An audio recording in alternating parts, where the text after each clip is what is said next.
On this, as Liz said. Liz, thank you. More breaking news now. Tony Stewart will miss the start of the NASCAR Sprint Cup season after undergoing surgery for a broken vertebra in his lower back. We told you about this in an RTV6 push alert just this afternoon. We're learning more about that injury and what it could mean for his entire season.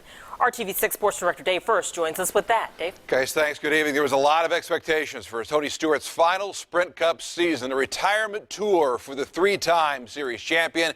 And it was going to begin, as every season begins, at the Daytona 500. But, as it turns out, he'll never have a chance to finally win the prestigious race, which has always eluded him. His race team, Stewart Racing, announcing that the man they call Smoke has a burst fracture of the L1 vertebrae. That's a bone in the lumbar area of the lower back. It happened in an ATV accident while he was vacationing out on the West Coast.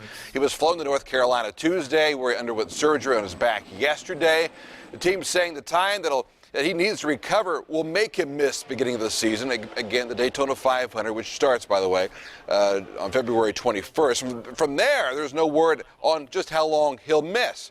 Coincidentally, NASCAR driver Denny Hamlin had a similar back injury. He missed 4 races, but then struggled with back pain the remainder of his season. We caught up today with Justin Miller from the Indiana Spine Group and asked him what Stewart might be going through. I think so long as his fusion heals, he would be able to return to racing and his profession without difficulty or without any challenge. And unless he were in another significant accident of some sort, he would not risk injuring that or anything of that nature. Again, Tony Stewart will miss the beginning of the Sprint Cup season. As for an interim driver for the 14, there's no word on that yet either. But drivers report to Daytona next week to begin speed weeks down there in Florida. Stewart, by the way, 0 for 17 in the 500. It appears he'll never have that shot at an 18th try. Erica? Dave, thank you. And it has been a rough few years for the Columbus native. In 2013, Stewart was in a devastating crash on a track in Iowa.